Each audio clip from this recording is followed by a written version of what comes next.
back to the Heat Check Podcast, episode 37. Baby, we are recording this on Saturday, March 15th, 2025, here in the beautiful Valley Sports Plug Studios.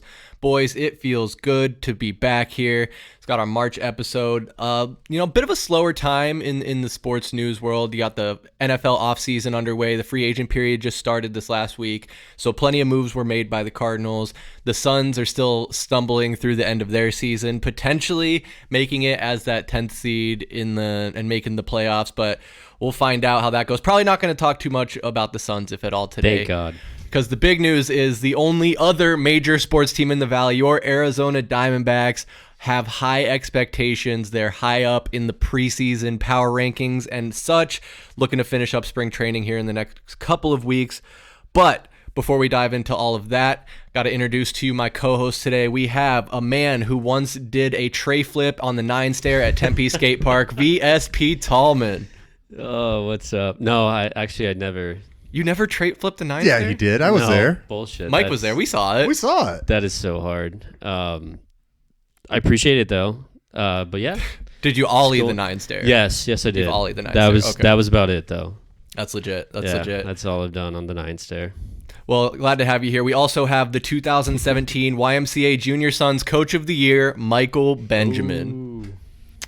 They put my name in the rafters already at the Y. What do you expect when you're Coach of the Year? Gentlemen, how we doing, man? Baseball is back. Let's go. Baseball is so back. I'm very excited. Like I mentioned, the Diamondbacks, very highly touted, a lot of high expectations. Of course, being in the NL West with the Dodgers is a tough proposition. So kind of like last year, I think that our only path to the playoffs is through the wild card. But we're going to get into that and what our predictions and our personal outlook is for the Diamondback season. But man, oh man, whole lot of moving parts here as we kind of move through the spring training period. Corbin Burnes has looked really good to start. We have some bats that have been heating up. Josh Naylor is looking real good. Even Gabby Moreno had a home run the other day. So maybe not going to be missing the big bat of Christian Walker too much. But fellas, I want to just start high level before we kind of deep dive in and just kind of do a temperature check. How are you guys feeling about the Diamondbacks and their outlook here in 2025? Tallman. Oh, baby. It's that time. It's baseball season. I'm feeling really, really good about this team. I mean, you mentioned it in your intro there. Really high in the power rankings to start the season. Obviously, power rankings don't mean shit, especially when you haven't played a single inning yet. But just seeing the D-backs at 6 overall in the power rankings, it's not just us that think we're going to be good. Nationally, everybody thinks this team is going to be good. And a lot of that is going to be thanks to the very surprising addition of Corbin Burnes, the top free agent in the offseason, coming to Phoenix, Arizona. That's obviously an incredible boost to the pitching rotation where, I mean, guys, we have a top 5 rotation in the league, hands down. I mean, I think that's the most exciting part about this team is Corbin Burnes coming in. You still got Gallen, you still got Kelly. Seeing what Eduardo Rodriguez has done in spring training, he's looked really solid. And then you still have the 2 young guns. You have Fott, you have Ryan Nelson. So it's a great problem to have when we have to sit here and try to decide what our starting 5 rotation is going to be because we're going to be pretty good. We're going to have a lot of chances to win baseball games here this season with pitching. High level, guys, you know what I got to start off with. We're chomping at the bit, baby. You already know. I think one of the most exciting things for me with this Arizona Diamondbacks club, 2 seasons removed from making an improbable World Series run, is the continued continuity that this club and this clubhouse has, right? Obviously, every offseason, you're going to lose some pieces. We lost Christian Walker. You're hopeful that Josh Naylor is going to come in and not bring everything that Christian Walker did because you have to remember Christian was a 3-time Gold Glover. But can you mask it with some of the other people who are going to get opportunities like Pavin Smith? We are going to talk about ADC, some of these younger guys as well, like Jordan Lawler. All systems are go for this Arizona Diamondbacks club. And I'm just geeking at this point to see opening day. It's going to be madness with the Cubs in town, obviously. And we still don't know who's going to be the opening day starter, except for, I think we all know who it should be, but chomping at the bit, baby. We know who it's going to be. Come on. Yeah. What was it? It was the Heat Check podcast live earlier this month, I think, where we talked about it, and we were all kind of in agreement there that it's probably going to be Corbin Burns. It's the guy you paid over $200 million. I mean, come on. I get the argument for Gallen. Obviously, he's been here. He's been our ace. But at the same time, I mean, Corbin Burns is it's hard because statistically on paper they were very similar, but Burns has been around longer, has a few more accolades under his belt. I think, especially seeing as how they've pitched in spring training, it's got to be Corbin Burns. Especially, we still don't know what's going to happen with Zach Gallen. This is like the last year of his contract. Looking for a big payday. I don't think we're necessarily going to be able to or willing to give him that big extension. So do you look to move him at some point through the season? But then the question is, what for what? I mean, this roster is pretty stacked. Like it seems like we have most of our positions of need filled out. And unless you're getting, I don't know, like I don't even know, guys, because like I'm pretty happy with our outfielders, pretty happy with our infield situation.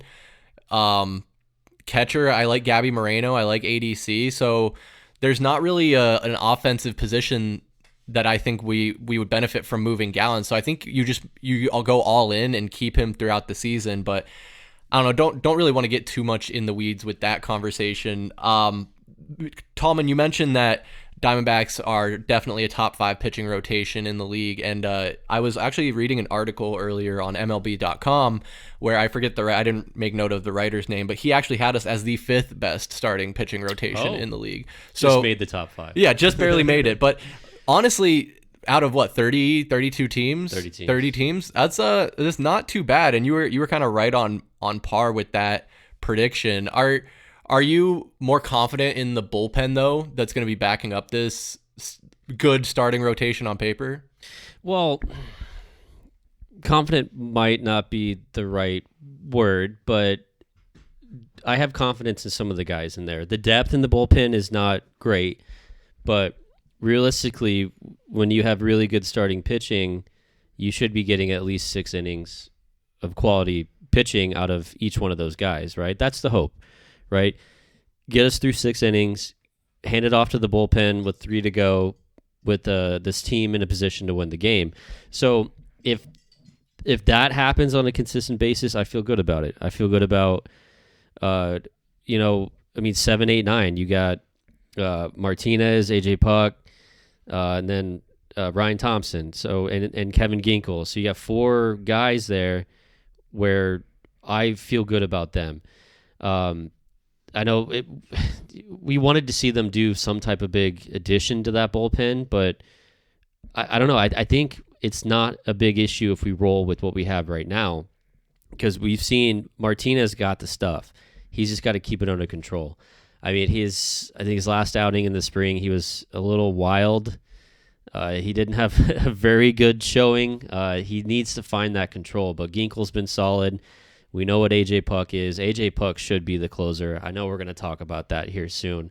But he's just picked up where he left off last season, just being consistent, just being a strike thrower, getting guys to swing and miss. And then Ryan Thompson, too. He gives you that different type of approach, right, with the sidearm type. So it switches it up. So it throws the hitters off. And then what about, what's this? Is it Kendall Graveman? Yeah. Is it Kendall? I don't know why I think it's a girl's name. That sounds right. Is that wrong? I watched it be like David. It is Graveman. And I just said Kendall. Oh, Jesus. But it's Graveman, yeah. So I know he was throwing some live BP against some players on the team. So he's been getting some live pitching action. Hasn't pitched in a game yet in spring training, but he's kind of a wild card too. What are you going to get from him? And then if you think, we have 7 starting pitchers on this roster right now. I mean, we'll save the Jordan Montgomery discussion for a little bit, because I think we all have something to say about that, gentlemen. Yeah, we gotta let that one. But where does Ryan Nelson fit in if Brandon Pfaadt picks up that 5th rotation spot, or vice versa, right? So yeah. One of those guys are going to the bullpen and is going to be your middle reliever guy, and they're going to give you some solid innings from that position. So pitching wise, I think I think we're in a great position, honestly. Well, not even mentioning Trey Jameson returning. Oh, that's right. The gas thrower. Yeah, so now we have 2 pitchers in our bullpen that are potentially triple-digit throwers. Mm-hmm. And I have high hopes for Justin Martinez. He made a leap last year from the year before, where in 2023, we knew he could throw fast, but he had virtually no control over his pitches. Last year, tightened it up quite a bit, was on the main roster, I think more often than not, especially down the stretch, to where if he's a young guy, if he keeps making those strides, that's where I think we might as well just dive into the big question of who the closer is going to be, because Justin Martinez is certainly one of the candidates for that job. The other 2 big names that have been thrown around, I think, Tallman, you kind of touched on it, Kevin Ginkel and AJ Puck. So a lot of options, and even Jay Jameson is just coming back, but again, like, it's pretty common for closer to be one of those heat throwers. You only need him to throw 15 to 20 pitches, hopefully, if that. I mean, for my money, I think it's tough. If I was having a conversation with my brother and he was here right now, he would say it's Kevin Ginkel. Why are we even having this conversation? But AJ Puck came in at the deadline last year and held his own and seemed to do pretty good in those late game situations, although he historically in his career has kind of been all over the place, right? He was a starter for Miami for a little bit, a middle guy. So he's flexible in that way, but I don't know if I necessarily have a preference right now. And honestly, I wouldn't be upset if they didn't have, going into the season, if they didn't have a firm designated closer and they just kind of play it situationally. Mike, it sounds like you might not like that. What are your thoughts on this topic? I might have a hot take here, guys. I think I'm in the Justin Martinez camp to start the season. Okay. I want him to be the closer. Kevin Ginkel has seen the most success in that 8th inning role, obviously with the playoff push. He did struggle at times when he was given the opportunity to close last year. But you're right with AJ Puck, and I think the reason why I don't want him sitting in that closing spot is because his versatility is so key. You can put him into different leverage situations. Right. And I want him on the mound more often than not, just when close opportunities are coming, right? Yeah. Justin Martinez is still going to be, it's still kind of up in the air. He's a young guy. Sometimes he struggled with his command because of how fast he throws the ball. But you also have to think about the big league experience that he does have at this point, right? We got a whole brand new pitching coach, pitching system in here as well. I think there's going to be different expectations for this group as a whole. But I like what Justin Martinez was able to kind of overcome within situations when he was the closer over the past couple of seasons. And I think the big thing with AJ Puck is I just want him on the mound as often as you can get him out there because he's an absolute stud. And having lefties in the bullpen rotation more often than not is, I think, a real key situational factor, right? Because there's going to be times when they're going to go matchups. And if you have AJ Puck available to step in late in the 6th, maybe Kevin Ginkel is struggling, you can throw him in the 8th to get a couple of outs here or there as well to shut down the game and give it to Justin. I think that's where I stand so far right now. Give me Justin for closer. Yeah, it's so easy to lean that way because, I mean, Martinez, he's got the closer stuff, right? I mean, he's got the very high-speed fastball. It's absolutely just burns you. But then he's got that nasty splitter, too, that off-speed pitch, which is virtually unhittable. And when he's on, he is absolutely on, right? And when he's playing like that, you could argue he's a top 5, top 10 relief pitcher in the entire league because the guy is he's that dynamic. But the control is very concerning. We saw multiple times last season where it's the hitting batters, it's the walks, it's he has wild pitches where the guy comes in. Exactly. Yeah. It's like, okay, he gets the first two batters out, strikes one out. One dude flies out, 1 out to go, and then bases are empty. And then in a flash, bases are loaded. What the hell happened? Yeah. It's like there's multiple times, granted, majority of those times he somehow got out of those situations. But so with the whole AJ Puck thing, you mentioned he's a lefty, he's a left-handed pitcher. If he was right-handed, I don't think we'd be having this conversation because AJ Puck would be the closer, right? Just because the usage of AJ Puck, you can be very versatile about where you plug and play him. And we know baseball is just all analytics, and it's just dominated the entire sport, where it's in every head coach's mind of just matchup, right? So that's, like I said, if he was right-handed, he'd be the closer. Ginkel, man, your brother must really have a hard-on for him, huh? I don't know what Ginkel did for him, but dude, he was throwing meatballs at the end of last season, but the run of the World Series, I almost called it the Super Bowl. I was Close enough. Similar, we right? know what you mean. The run to the World Series, though, Ginkel is absolutely electric. So you'd want to see him get back to that form. But I don't know. So you said Martinez. I'd be in the AJ Puck camp. That's who I'd like to see be the closer, just because he's been the most consistent guy as of late that we can remember going back to last season. Just his production, and I think him being left-handed, yes, you don't want to just say, yep, he's going to be your ninth inning guy no matter what, because then you lose. You only have Joe Mantiply to play with in the bullpen. That's a left-handed that you can use as a matchup where you want in the later innings. But I don't like the committee approach. I would like to see Lovello commit to somebody, say, hey, this is, I want to see you're the seventh, you're the eighth guy, and then ninth, this is going to be our closer. Just like we had that luxury, I'm going to call it a luxury, with Sewald, right? When Sewald was good, he filled that role pretty well, right? So we need to get back to that, because these pitchers are all creatures of habit. They want to know when they're going to go in every single game. If you're in a situation where we're up by 2 runs, we have a chance to win this game, we just have to close it out. That guy's in the bullpen sitting there in the 6th inning going, I'm going in the 9th. I'm getting ready. I'm getting pumped. So just having that consistent schedule of these guys knowing when and where to prepare to play, I'd like to see him commit to it. That's a good argument for sure. I think in a perfect world, that would be the case, right? Where you have a guy that you are supremely confident in, that you can stick out there in the 9th inning, and no matter what the situation is going to perform. I don't know. I just think that's the biggest thing. Like, you both make really good arguments, and I am leaning more towards kind of what Mike is saying, where I would be more willing to give it to Justin Martinez because of the upside. And yes, the control has been a concern in the past, but he does have pretty good experience in the majors now, spending most of the time on the 20-man or whatever, 25-man through last season, and getting a lot of those late game situations, to where you would hope and I would think the more that he's thrown into those late game situations and having to pitch in the 9th, that he'll be able to handle the pressure more. Whereas Ginkel might not be able to live up to that immense type of pressure. I think my reason for maybe leaning more towards a committee approach to start, I'm not saying like the whole season, but to start, is to kind of see and feel out where these guys are comfortable playing if you don't necessarily know.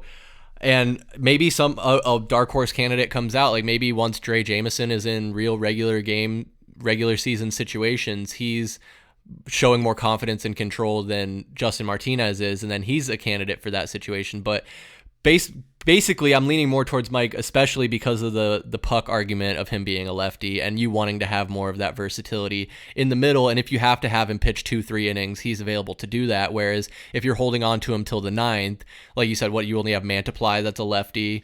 I think so. I could be missing somebody, but top, your high end bullpen guys, it's only Mantiply, and that's no knock against Mantiply. He's been really good and serviceable, right? And short amount of, obviously you don't want to see him starting games like we did last season with right.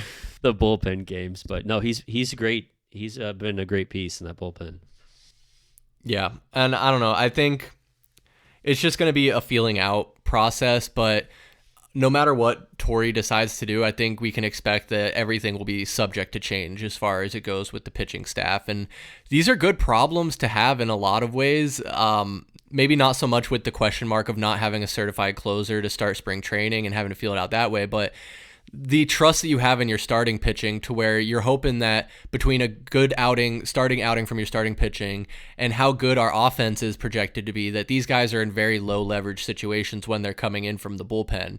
Where I think that's where I trust Justin Martinez more, is if we have a 2-3 run lead versus if it's a 1-run lead and you're putting him in the late 9th inning, is he going to be able to hold it? Because I think those are the situations where I kind of saw him unravel a little bit, is when the game truly was on the line. And like you were saying, you have 1 or 2 outs and nobody on, to have the bases loaded, and he just threw it behind Gabby Moreno and the run comes in to tie it. And now what do? So I don't know. Honestly though, like shifting a little bit from the closing aspect of it to the starting pitching rotation, I think the order everyone's expecting it right now, and correct me if I'm wrong here, they're thinking Burns, Gallen, Kelly, Rodriguez, Fott.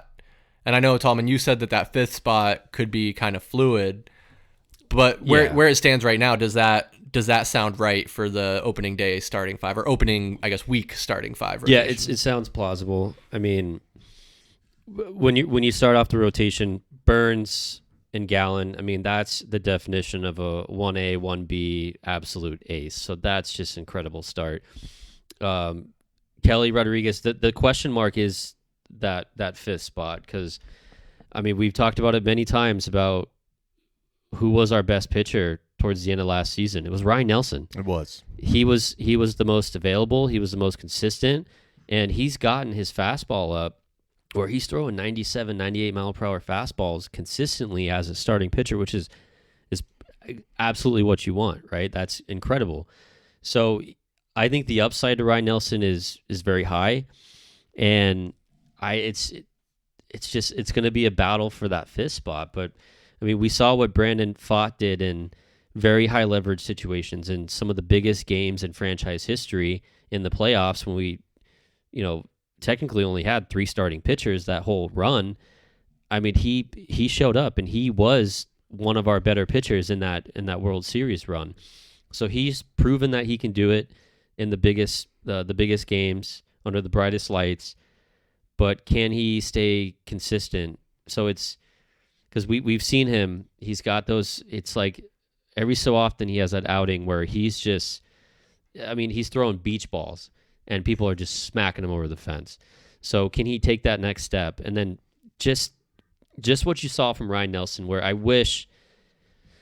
don't want them to go to a 6-man rotation, because we can talk about why that's not a good idea, but I wish there was some way that Ryan Nelson would be that 5th starter, because he absolutely deserves it, and he's a hell of a pitcher. So, but no, I think what you rolled out is good. I think Pfaadt might edge out Ryan Nelson, but the question mark is, what do you do with Ryan Nelson? Because he's, like I just said, he's a hell of a pitcher.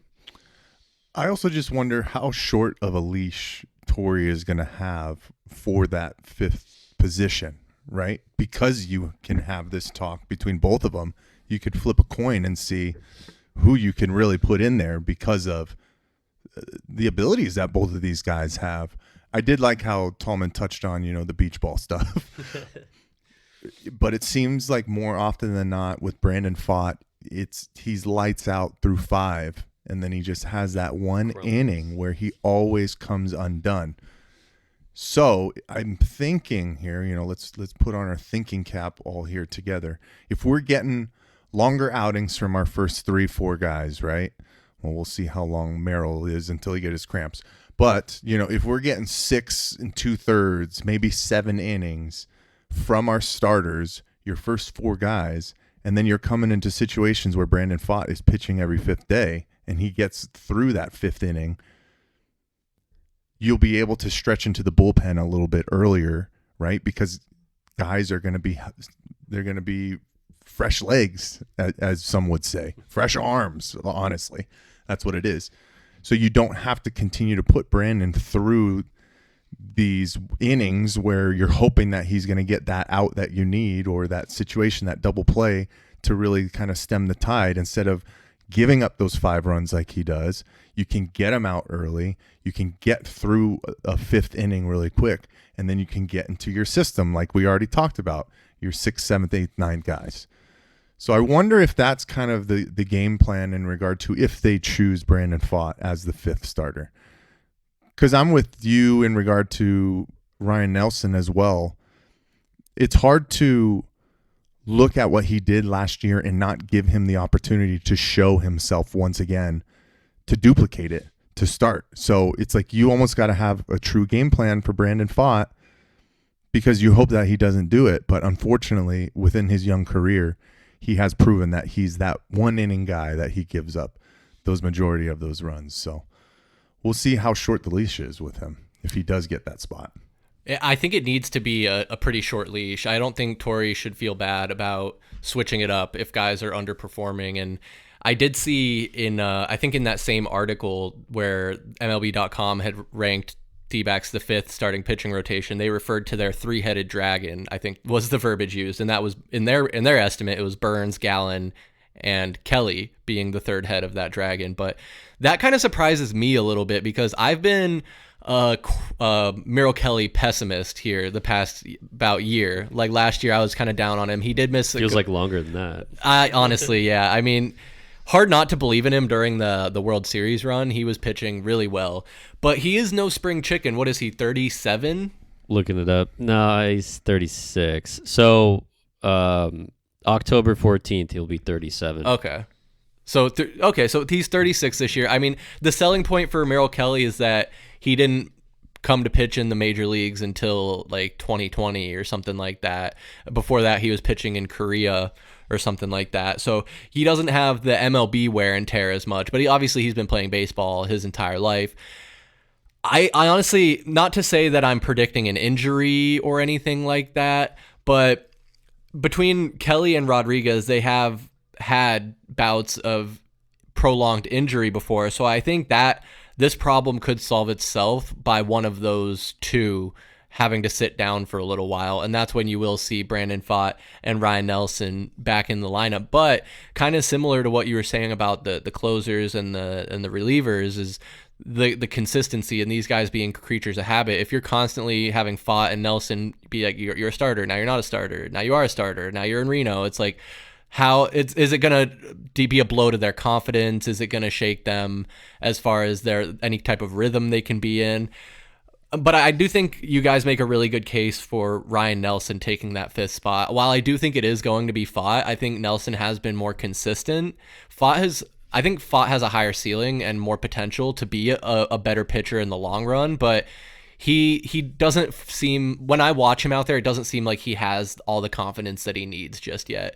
He looks like he's a little hesitant at times, and I think that's when he's in a role and he's doing well that he overthinks it and then it kind of implodes on him, whereas Ryan Nelson seems to be a little more calm, cool, and like level-headed throughout the game. But I don't know. I think those are going to be the interesting things to watch, is how Torrey decides to manage the starters as well as the bullpen.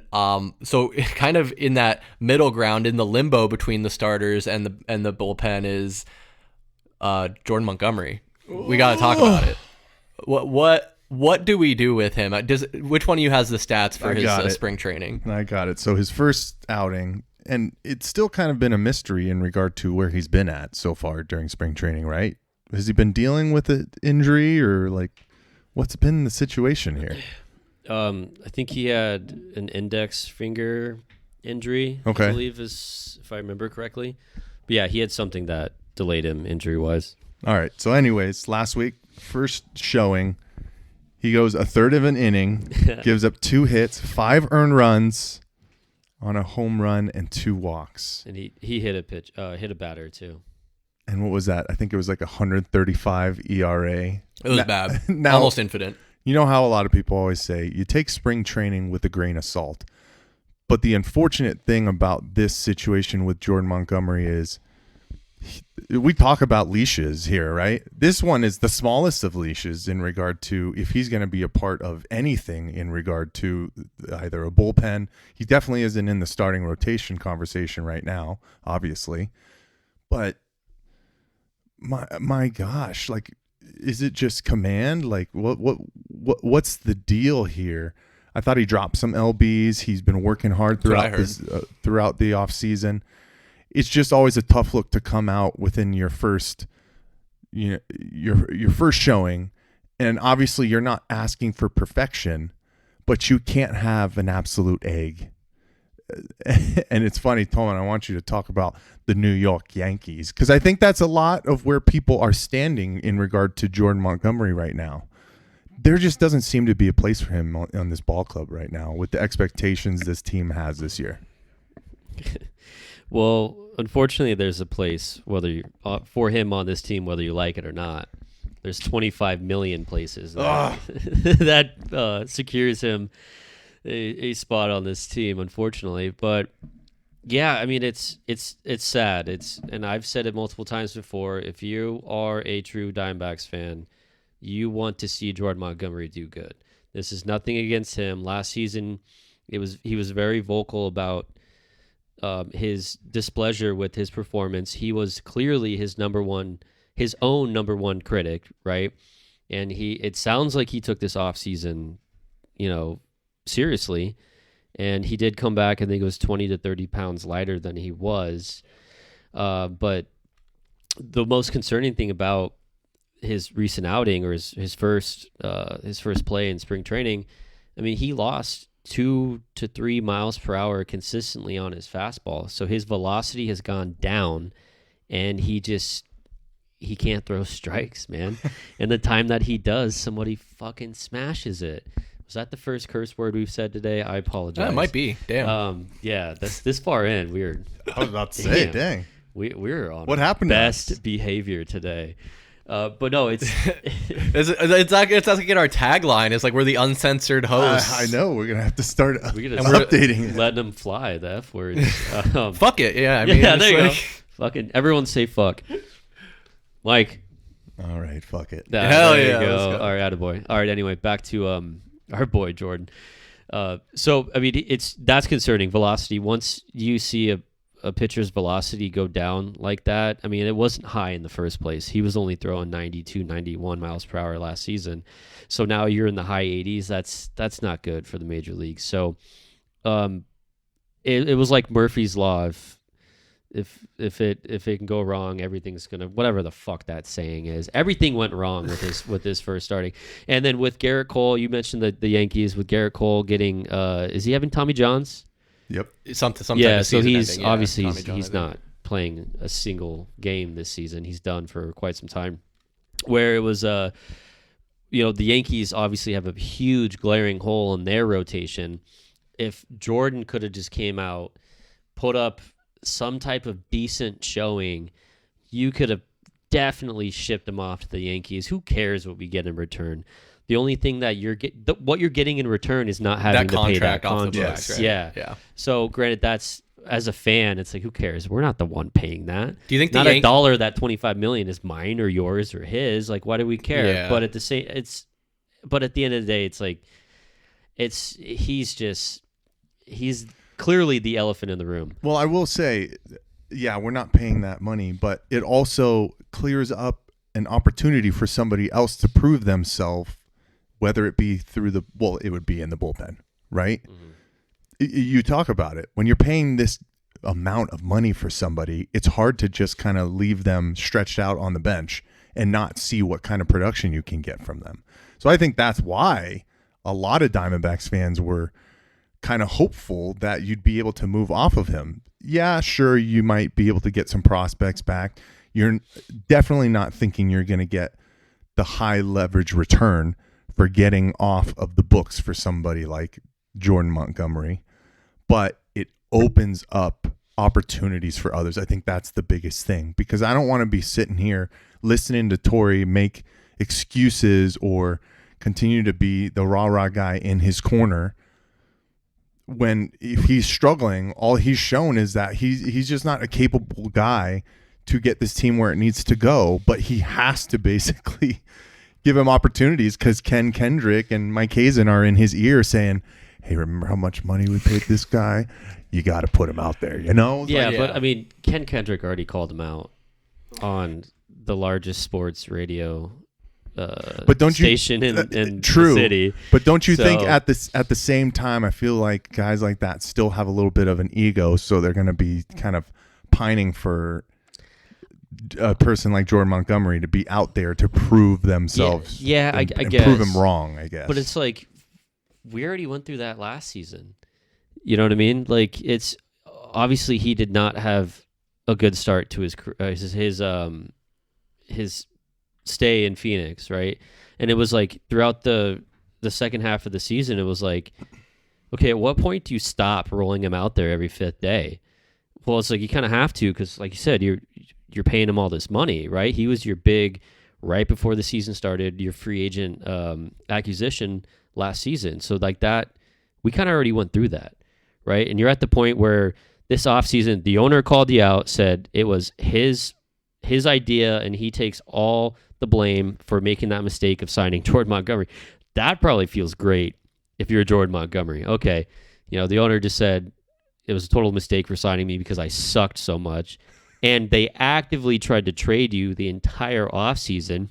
And then you come out, your first showing in spring training, and you absolutely shit the bed. Like, the poor guy, man. He's probably not having fun playing baseball right now. And I understand why. Yeah, he needs to see like some kind of guru, or like seek some higher level intervention of some sort. Because I'm with you, man. Like, I don't think he wants to be bad. I don't think he's just like, fuck Ken Kendrick, I'm just gonna steal this money and not play for shit. Because he's not even that old. I'm pretty sure he's early 30s. So as far as pitchers go and the longevity of an MLB player's career, in theory he should still have plenty left in the gas tank to where tying that in to say that he has the incentive to keep playing well so he can get another contract 32. After the Diamondbacks. Yeah, so 32. And he just, end of December, he just turned 32. So, yeah, right. So I mean, I don't get it. I think you have 6'6". Yeah, he's a pretty big guy. Damn, yeah. okay. You have to keep rolling him out there to give him a shot. But my question is at like Tallman, you say like we kind of have to have him and keep him on the roster because of those 25 mils. If you can't move him, even if you end up eating a portion of that contract, at what point do you just have to cut him? And you can waive and stretch in baseball, I'm pretty sure, right? Where you pay out his contract over a period of time. It's so like what they did less. with Madison Bumgarner, right? Think so. Yeah, they did that towards the end of that atrocious deal they gave him. Because I mean, at that point, because he's taking up a spot on the roster, so at a certain point, like, if it's a detriment to where you could bring in someone who's performing better, it's a possibility. What is it? You DFA him? Is that what it is? Yeah, you designate him for assignment first, and then if someone else signs him, they take on the contract. No one's going to sign him. No, exactly. So I mean, that's at this point, there's no reason to do that because we've already said that the saying of it's just spring training. Pitchers are trying new things, don't take it with a grain of salt, right? So even though that's classic Jordan Montgomery in Arizona, in the desert, that's absolutely what he's probably going to give us in the regular season. Yeah, so I don't think he's fooling us with that. He's definitely going to be doing that in the regular season. At this point, there's no reason to push him off just to have that extra roster spot. It's like halfway through the season before the trade deadline, that's absolutely a real possibility that you just say, you know what, go home. Just go home. Well, that's what I'm thinking too. Like, we'll pay you. Don't do it now. You got to still give him a few more tries. There's no reason. There's no reason to do it right now, but I could see there being a point in time where it comes to that, where you can't move off of him, where you do have guys waiting in the wings that could be more productive, and then at that point you just gotta take your lumps. I mean, at least it's not a Brad Beal situation, right? Like, this is the last year of his deal. Montgomery's after this year, we don't have to pay him anymore, but he is here and he is on the payroll for this year, so give him some tries. Hoping he can turn it around. I was real optimistic for a change when I did see the reports that he came in lighter. He took, I think, Ken Kendrick's comments constructively. He didn't seem to be upset about it. He understands it's a business. He understands that he's being paid to do a job and he's not doing it to the satisfaction that he was expected. But man, if we could get a Yankees or some other team to take on that contract, that's definitely the way to go. And I did mention, along the vein of trades involving pitchers, I said with moving Gallen is you wouldn't want to move him. There's not really a position I could see us needing to get a big bat or a position player that would be a sufficient return for Gallen. But what if we could trade for a good closer or a good bullpen guy? Because it would have to be, in that situation, I feel like it would have to be a team that would be interested in signing Gallen long term. Nobody's going to get Gallen at the trade deadline to try to. I don't see us getting a good piece back from a contending team, is what I'm saying for Gallen. Yeah, but with the whole Gallen thing, he's probably not going to be a Diamondback next season because I don't know. Maybe they shocked me with the Corbin Burns thing, man. But Burns took a pay cut, right? Like, I don't think so. No, I thought I heard that he could have gotten paid more to go other places. Oh, you might be right. You might, but he wanted to come. He did want to come here. He wanted to come here. He said he wanted to come here for like the last year. But just what history's shown us with this baseball team, once they hand out a $200 million plus contract, they don't do it again the next season.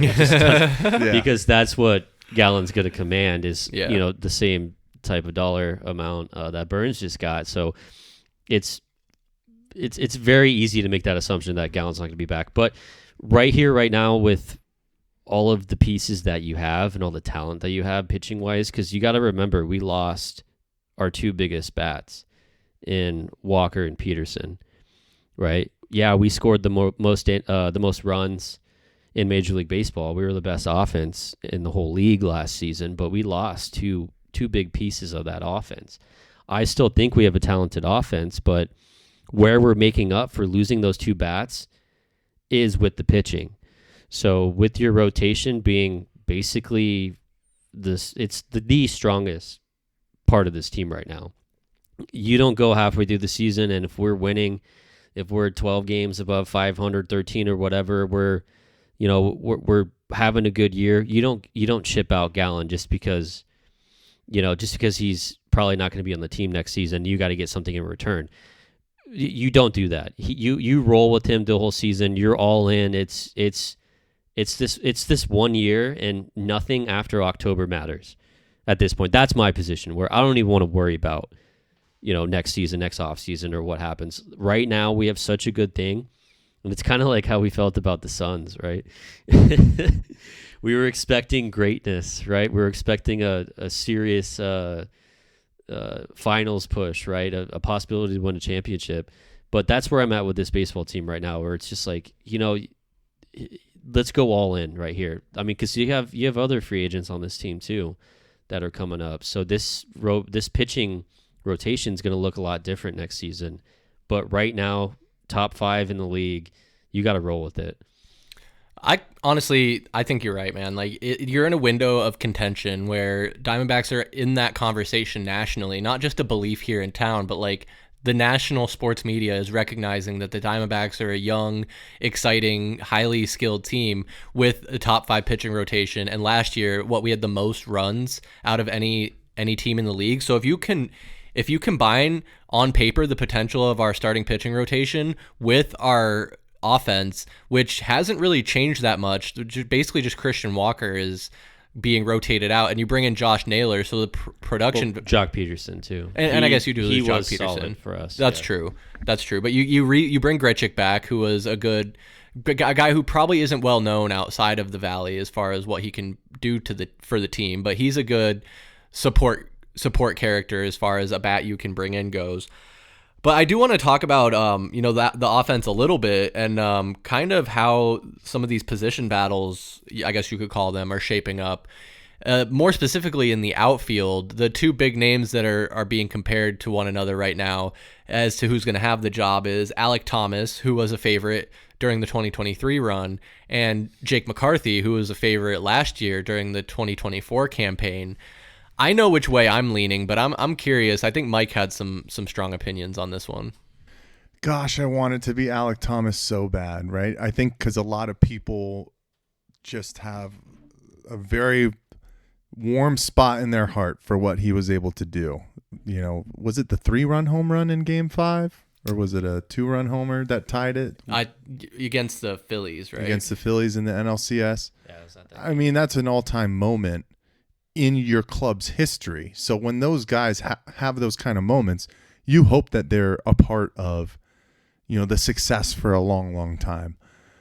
But I'm sure it's something that Tallman will touch on as well. Unfortunately, Alec Thomas has taken a step back, if he really was ever stepped forward in regard to his bat.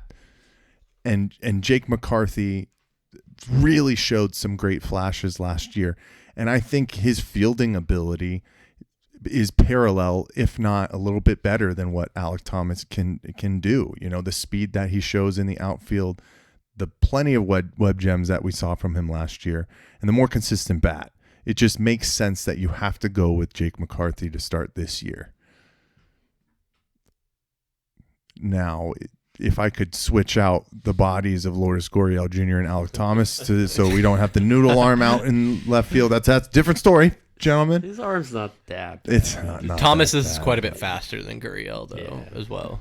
He's faster. I like his ability to track down the ball as well in center field. I mean, it's always, what do they call it? It's good to have an embarrassment of riches in situations like that. For sure. We're seeing it at multiple positions, especially on the offensive side, right? As well. Like, let's talk about Jordan Lawler. He's had a great spring training, I feel like. And he's going to be the odd man out, especially when you extend Geraldo Perdomo, who is the one of the faces of this franchise now. Yep. So, yeah, I think that's just the center field position talk when it comes down to McCarthy and Alec Thomas. That's just more so of the fan aspect. It's a hard pill to swallow because you want this kid to have all the success in the world, but you have to be realistic about what gets your team over the hump more consistently, and it's McCarthy. Yeah. Sorry. Okay. No. I want you to go for it, Tallman. I do really like McCarthy, though. Yeah, I mean, I already mentioned it. You lost 2 major bats from last season. So offense, finding productive offensive contributions from each person 1 through 9 is going to be really important this season. And unfortunately, Thomas he's an offensive liability.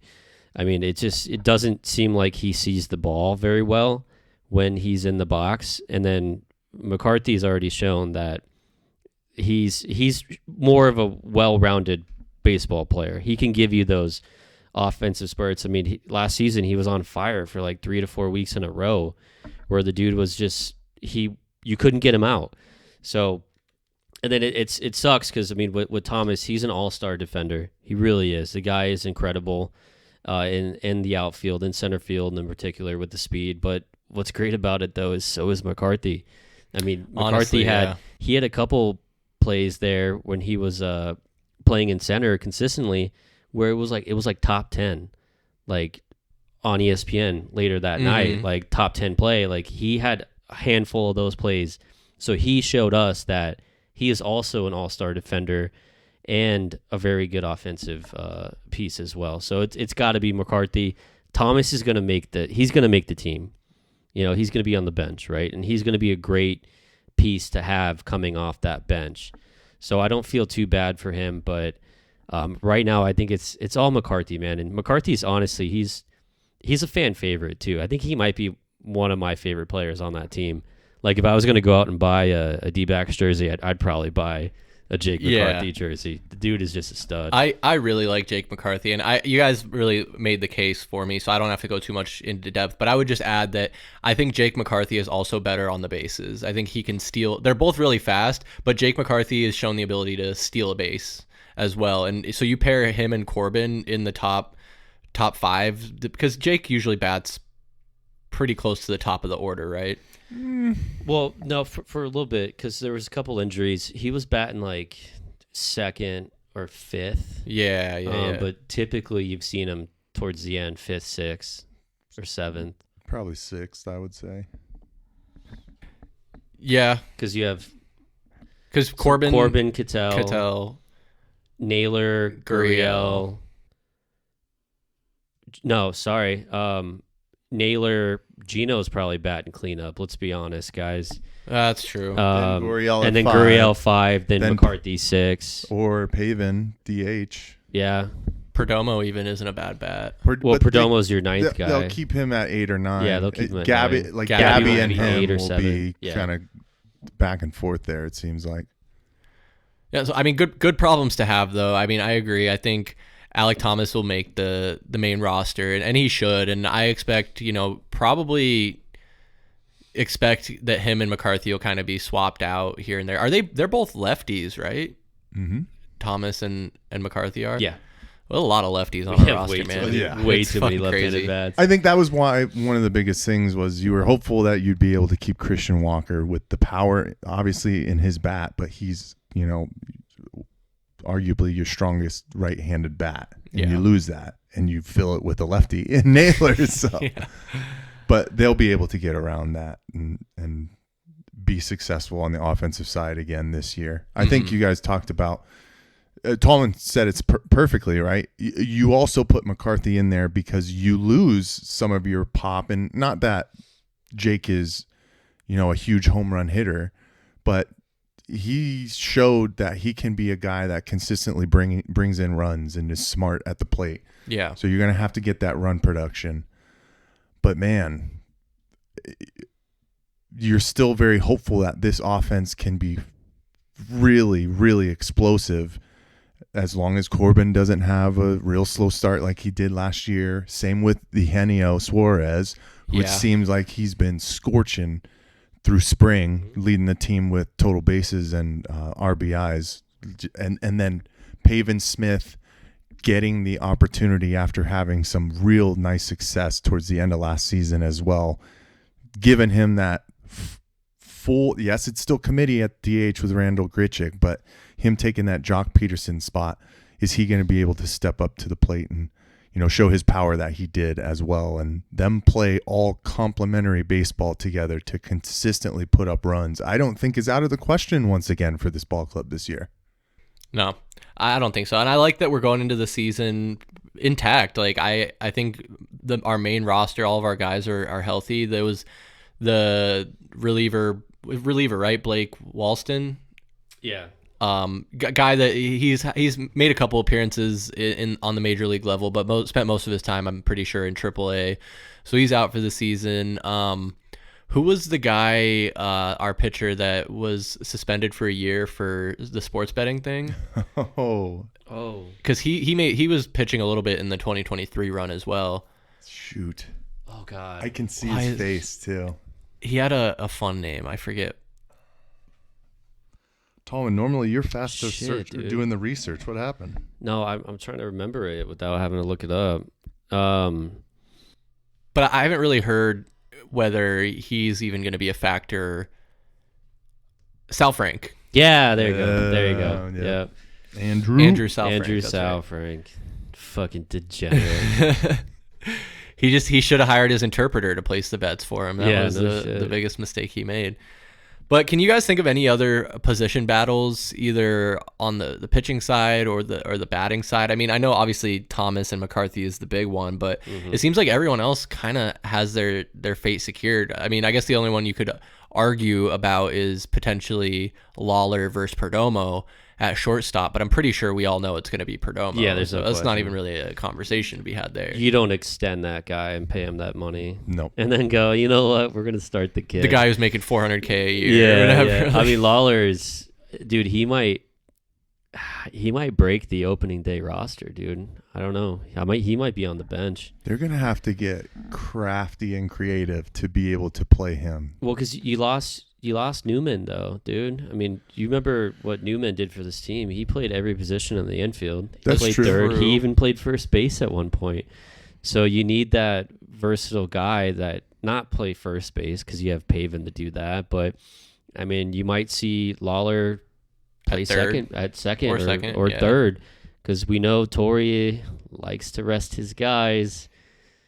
Yeah, I don't think there's any doubt that we're going to see him at 3 different infield positions this year. So he's going to be on that roster. 1,000%. I mean, Cattell pretty much plays every day, but his one-offs, it'll be Lawler. And then same with Gino plays every day. Gino plays every day. Yeah, he does. If he could play every day, if his manager would let him, he would. But, I mean, that's what he did in Seattle forever. He played every single game. Okay, I think I do have one last position that I wanted to touch on just a little bit. And I think it goes perfectly back into the conversation that Tallman talked about with where are you going to get the different kind of offensive production after you lose some of these guys with Jock Peterson and Christian Walker. And I think we got to talk about the catcher position here. Just a second. Not We're too gonna talk much. about the backup catcher. The backup catcher. That's right? a good one. I mean, Because unfortunately, Gabrielle man. has shown, a little bit consistency with injuries. But he's getting hit in the head by bats. Yeah. well, yeah. I mean, I don't know if it's well, also his you don't fault. necessarily want to start your catcher every single day anyway, right? But Well, it's a hell of a position. Yeah. with what Adrian Del Castillo was able to do on the offensive side last year, and the youth movement that the Diamondbacks seem to consistently be in. I know, Tallman, you talked about Jose Herrera as your veteran presence, and he's obviously the goal is for him to not play that often anyways, because Gabby's your go-to guy. Yeah. But I think for what defensively ADC kind of falls flat for, he makes up with tremendous strides on the offensive end, and I think I want him to be on this opening day team and be your backup. I think you got to go with ADC and see what you can do, what he can do when he's given his opportunities, even though they're going to be small and very far between. I think that was really the only thing else, because like I opened up the show with, guys, the consistency that this Diamondbacks ball club has shown over the past basically 4 years, with a lot of these same guys coming in, getting opportunities, and really putting their foot down, saying, this is me, this is my spot. There's not that many position battles that you have to really worry about as far as, your infield and outfield positions. Yeah, so this is crazy. So Del Castillo is the same age as Moreno. I thought he was younger. I did too. Yeah. But they're still pretty young, right? They're in their both 20s. They're both 25. 25, yeah. So Herrera is 28. So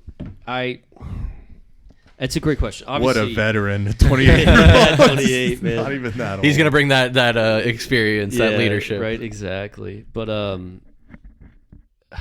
mean, with Del Castillo, he's obviously the sexier option, not just the way he looks. I'm just kidding, because I mean, what we saw, everything that everybody remembers when he first came up, one of his first couple games. I mean, he just was cranking home runs. So he had a great start to his major league debut. So obviously that cooled off. Didn't he have a walk-off home run or something in his first game? Yeah, so he did some impressive stuff when he came up. So, and then Herrera,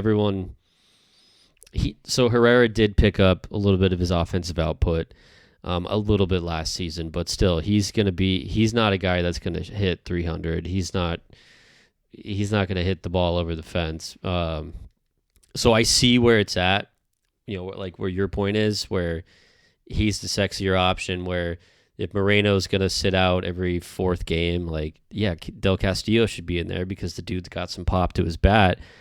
It makes sense. But if I had to bet on it, if there was a line set at FanDuel right now, I bet you the favor would be for Herrera to be the backup, just because of the connection that you hear about between Gabby and Herrera. Herrera's just his familiarity with all the pitchers, because that's a big thing too, where Herrera's the guy as the backup where he's catching a lot of these in practice. He's catching a lot of these starting pitchers. So he's got that rapport built with them, and that's a big deal. Because you remember Zach Greinke, the only person that he would only have the one catcher was Chris Iannetta. Yeah, it's like Iannetta wouldn't play any of the other games except when Zach Greinke pitched. So but that's kind of how it is, right? Where you have, obviously, that connection's got to be with your starting catcher, the potential superstar catcher of Gabby Moreno, which it's there, right? Gabby's grown into a pro right in front of our eyes. I thought he was younger than 25 too, but I think that just means we're getting older. That's part of it. Yeah, that's definitely. But yeah, if I had to bet on it, I bet you it would be Herrera is probably going to be our opening day backup. And I would agree. I think from a standpoint of just wanting the maximum amount of offense, it's easy to see why fans would want Adrian Del Castillo, because he does have a home run bat. He has a big bat. Doesn't really hit for average, I think, like you were saying there. But when you look at how much offensive firepower we already have, you don't necessarily need to rely on your catcher to help with that. So you go to the next thing that you look for, and that is defense. And I think for the reasons Tallman kind of outlined there, the familiarity with the pitching staff, being a little more of a veteran, while maybe the difference between him and Herrera and Del Castillo defense-wise might be negligible, I would lean more towards Herrera from just a more an experience standpoint and familiarity as well. Now, we're not there in practice. We don't know how well, now that Del Castillo's been on the team with the team, now going through spring training, a full spring training with the team, is he building more familiarity? Has his defense improved being a younger guy?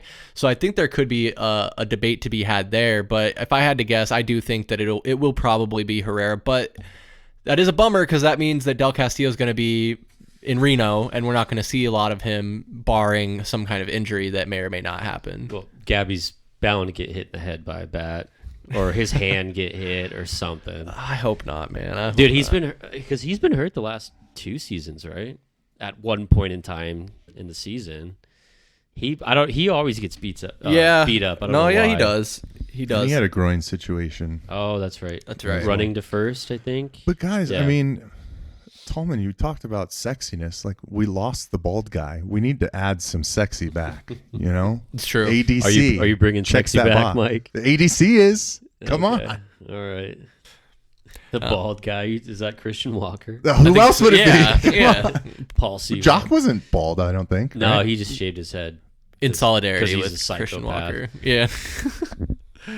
But no, it's very exciting. I mean, not this Tuesday, but Tuesday after. Well, so depending on when we get this out, probably Wednesday or so of this coming week. Depending on you when want to know the exact day. I know what you're talking about, Chris.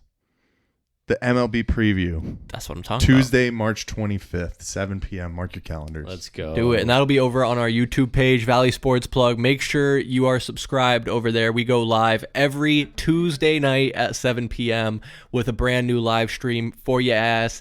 We love to do our live streams.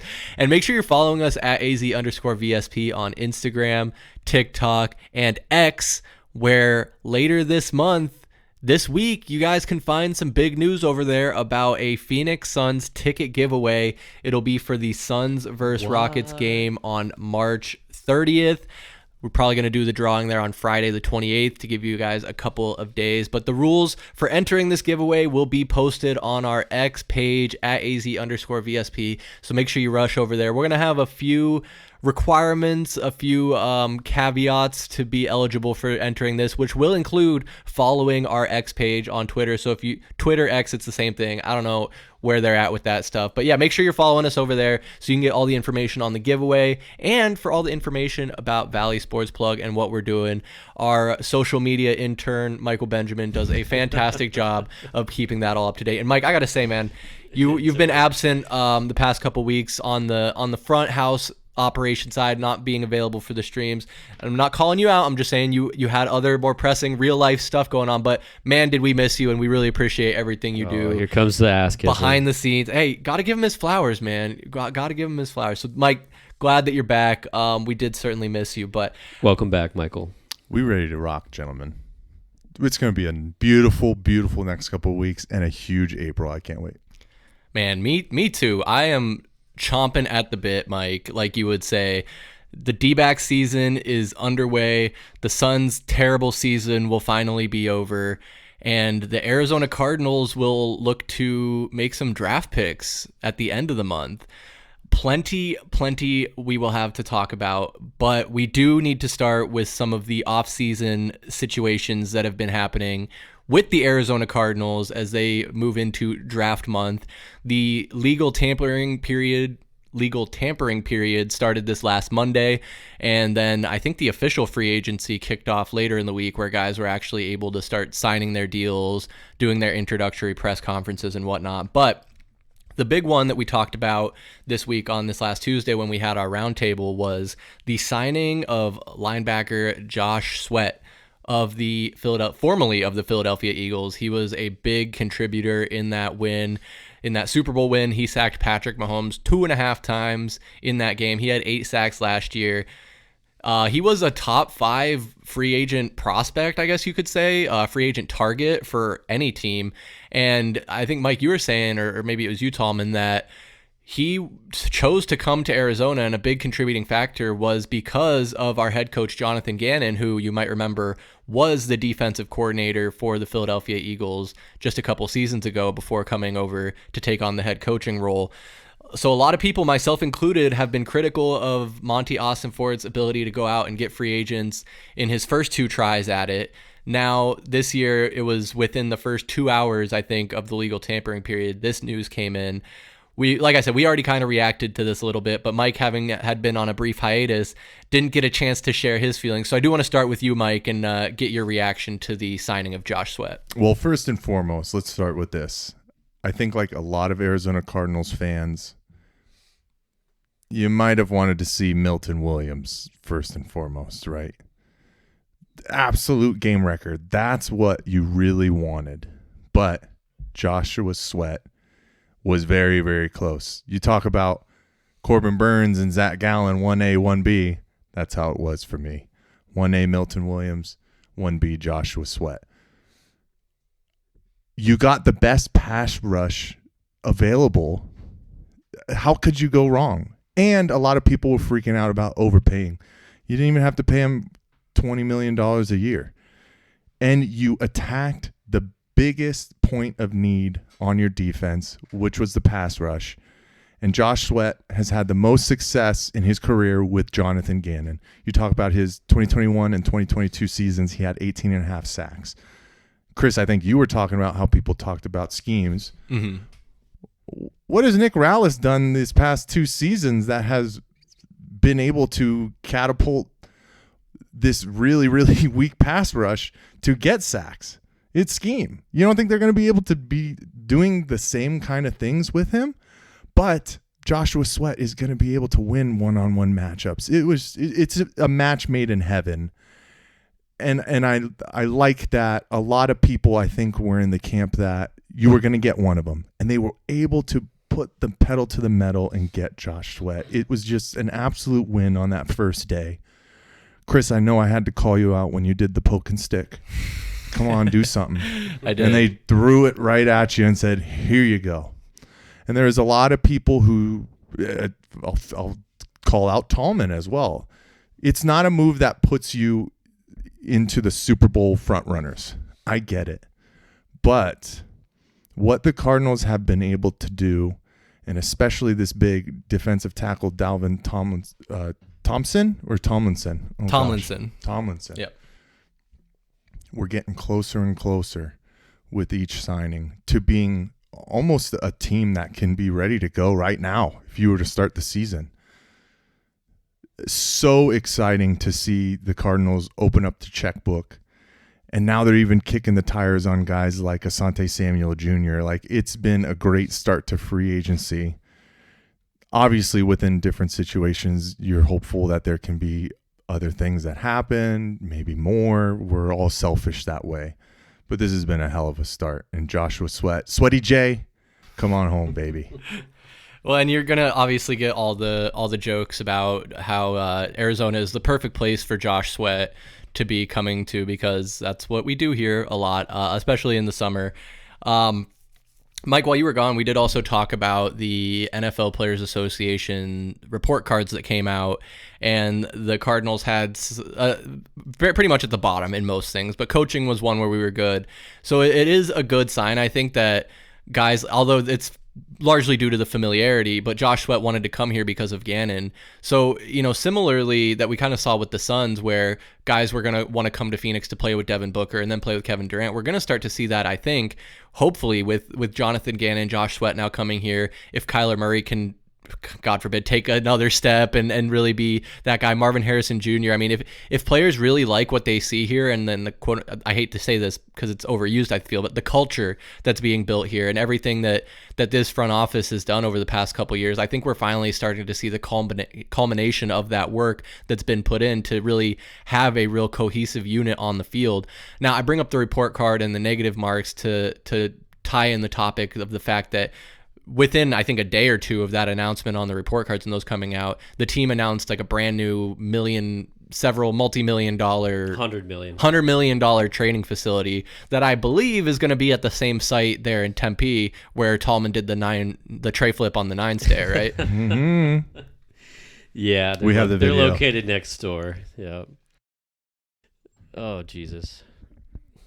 Is it my mic? I don't know. Yeah. Okay. I mean, you're Mr. Tray Flip. Yeah, you're supposed to follow up with that. I wish I tray flipped a 9 stair, man. Did you ever try?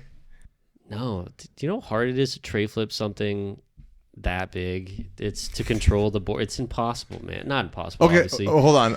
Let me bring it back, and then, Okay. I'll let you take over. Yeah.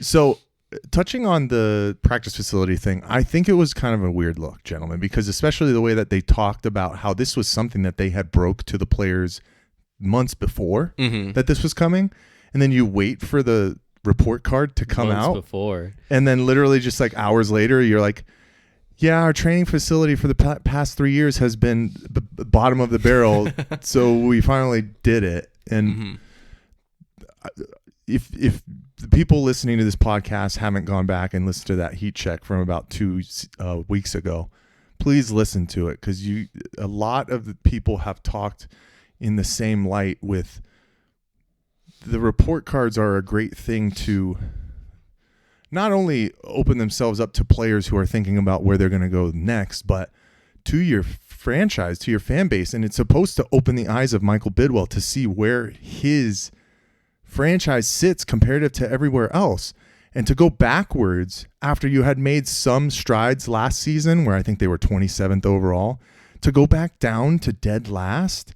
And some of these things going backwards, like the treatment of families, the training facility, yes, we know that. So they're making those adjustments, but I feel like it should have been a little bit quicker than 3 years. Okay. So that's the only thing. Go back and listen to that Heat Check podcast.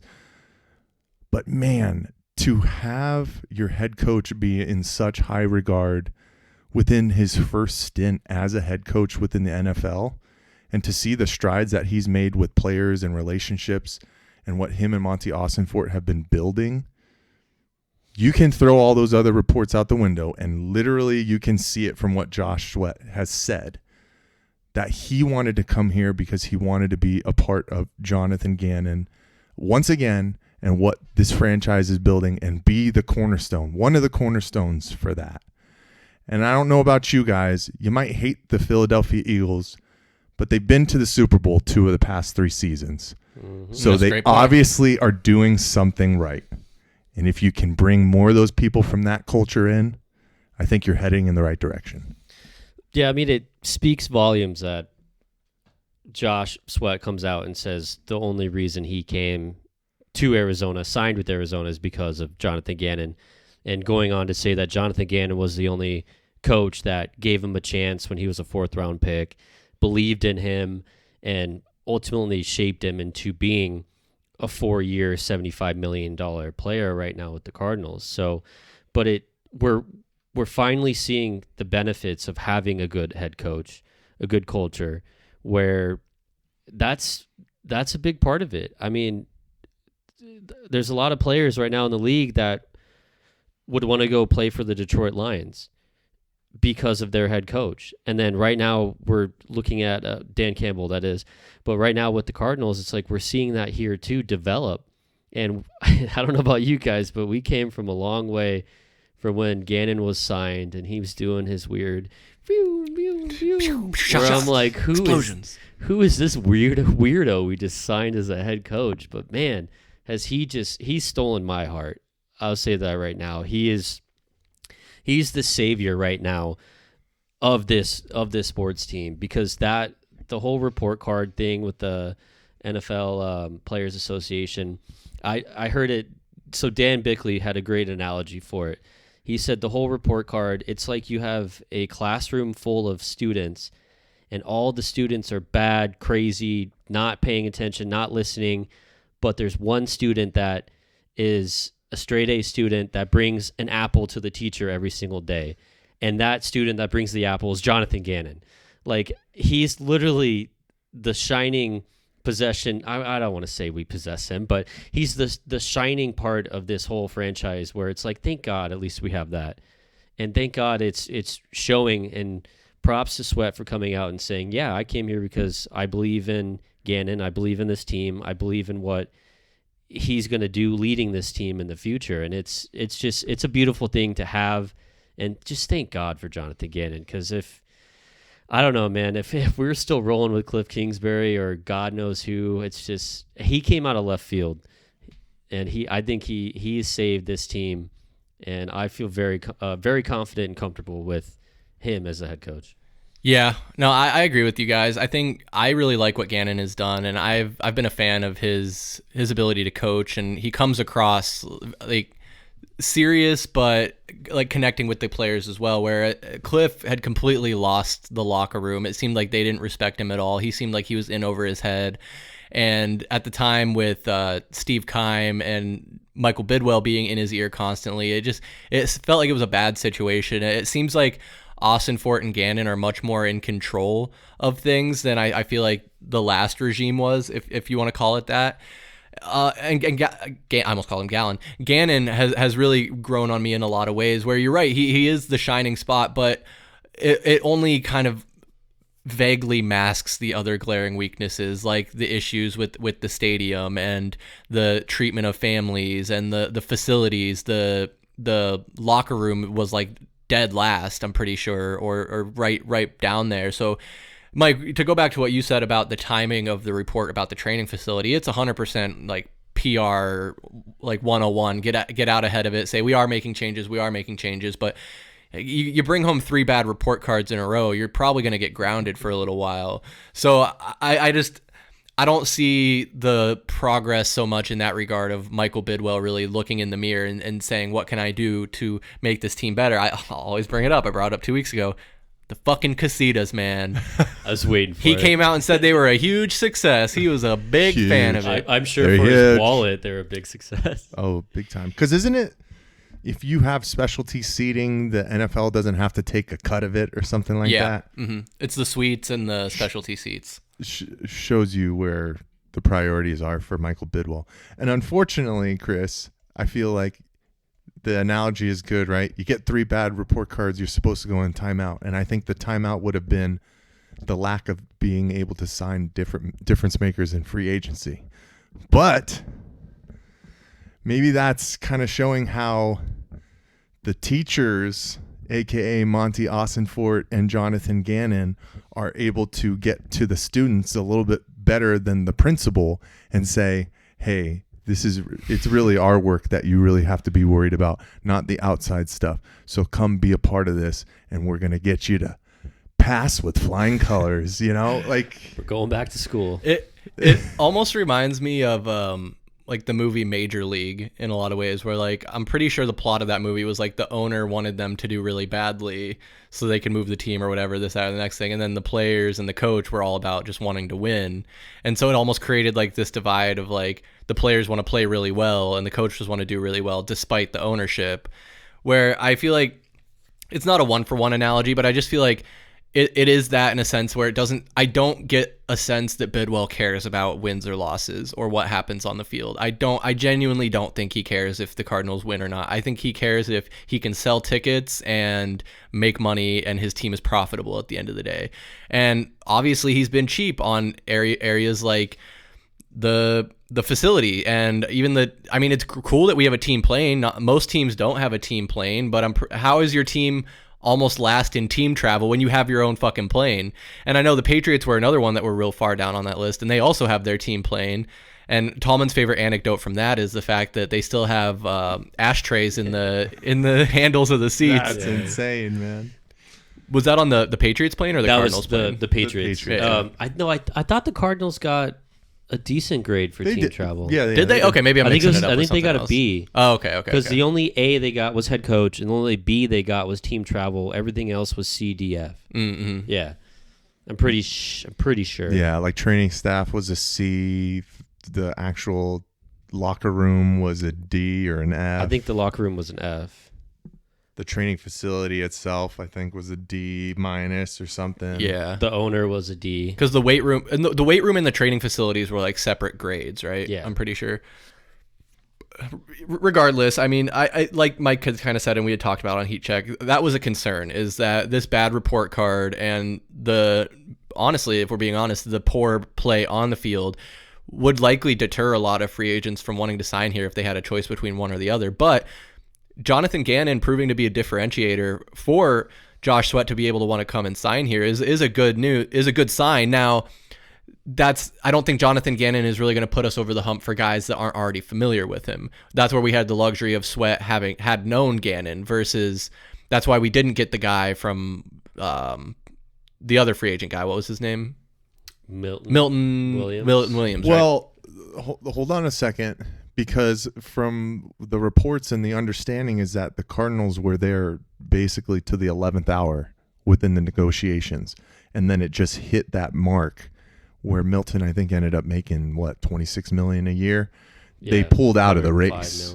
Like, we're not going to overpay. Like the Cardinals and the Patriots, because at first, I don't know if you guys remember, it was reported that he had signed with the Carolina Panthers. Mm-hmm. And then they came back and they were like, nope, here's some more. And it was the Cardinals and the Patriots who were bidding him up. So they just kind of pivoted to go after Josh Sweat because you pay him less than $20 million. You get the best pass rusher that's available in free agency. And then they pivoted once again. Like, please, let's talk about Dalvin Thompson, because I think this is the biggest underrated move, or for some people in regard to Cardinals fans. This was the cherry on top that really put the stamp on a good free agency for them, because you're hopeful at what you can bring into the pass rush system next year with getting back B.J. Ojulari, right?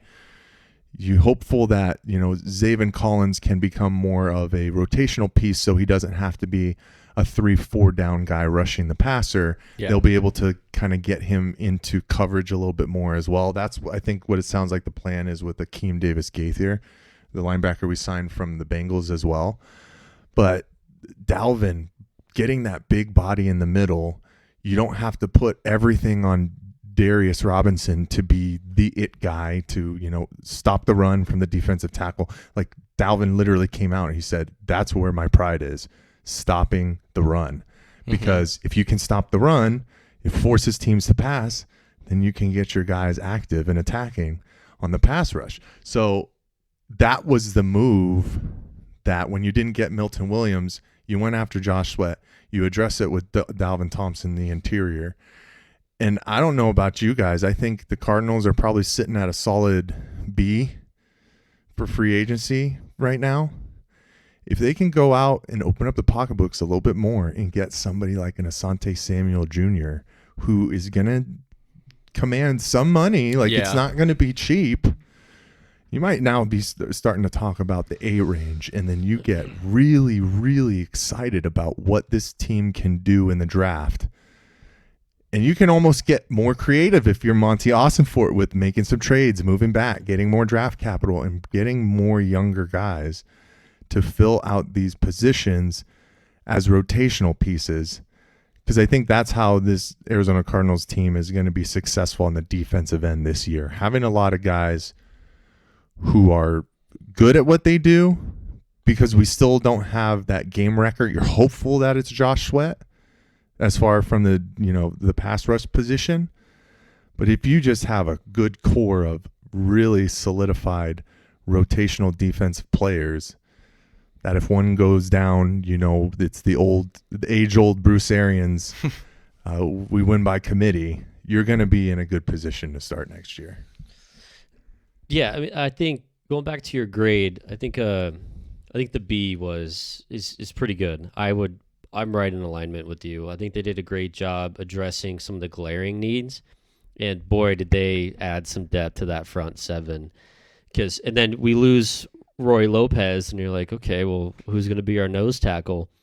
A couple hours later, we signed Tomlinson, and what's great? Thompson, sorry, yeah. Tomlinson. No, Mike it is Thompson. Tomlin. Oh, it is Thompson? Dalvin Thompson. Oh. Dalvin, son of a bitch.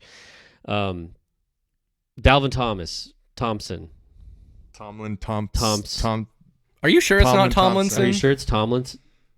I took notes. We're just going to call him. We're just going to call him Dalvin. Okay, but anyway, so you lose Lopez. Just Dalvin Tomlinson. It is Tomlinson. Oh, Jesus Christ. Damn it. Anyway, so you lose Lopez, and it's like, I mean, Lopez has been a solid piece in the middle of that line on this defense for the last couple of years, and he goes to Detroit on a 1-year deal for like $5 million. So then you're like, okay, well, how you wanted to bring Lopez back? You didn't want to pay him $5 million, but then you turn around and then you signed Tomlinson. He signed like a 2-year, $15 million deal. So I don't know if maybe it was just again, Maybe players. Could have been the game plan the whole time. It could have been to upgrade there, and that was a great. Like immediately, you addressed that need right when it came up. Just like with the D-backs, Walker's gone.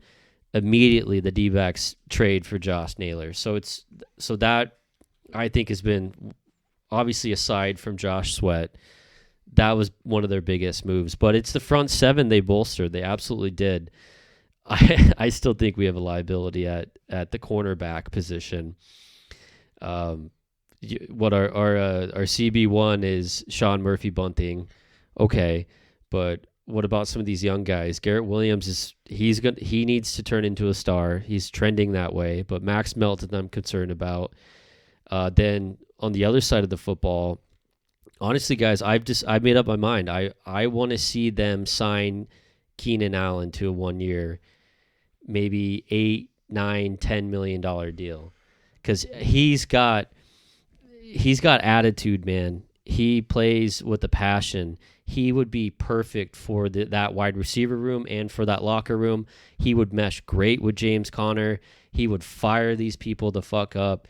I mean, he's outspoken. He's a leader, and the dude can catch the football. He's not fast. He's going to be a possession guy that's going to catch the football out of the slot over the middle.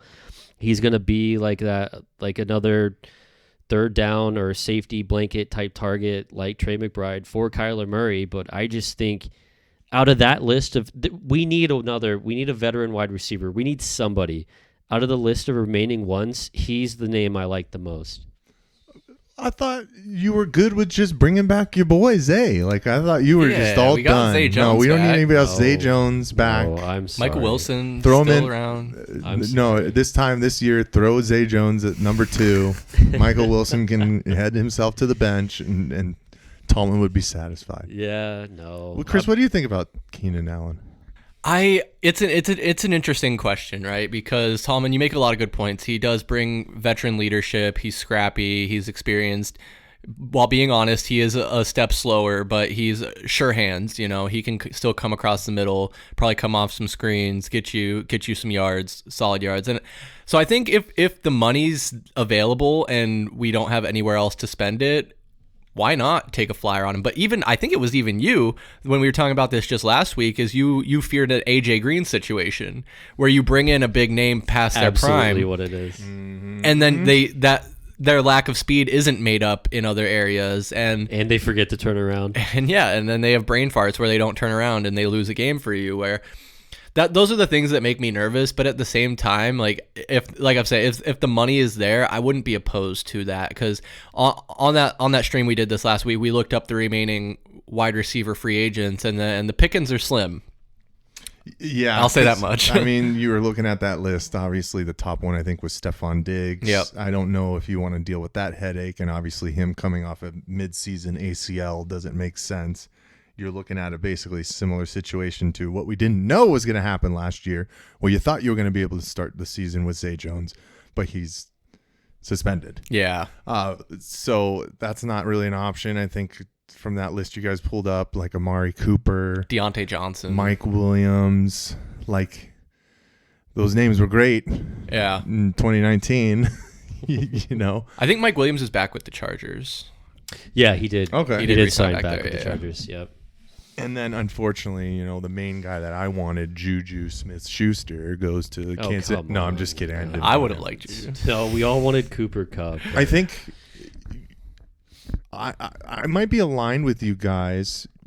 Yeah, I think we were all okay kind of pining for Cooper Kupp to be that possession receiver in the slot and be a veteran presence for, your 2 up-and-coming guys in MHJ and Michael Wilson.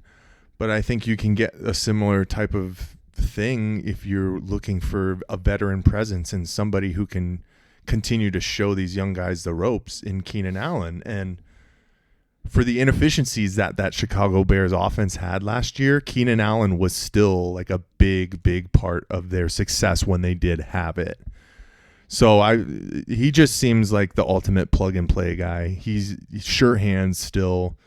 Yes, he's a step slower, but he's somebody who's going to be able to work with these young guys and can still be a contributing factor from the wide receiver position. Are you guys kind of aligned like this?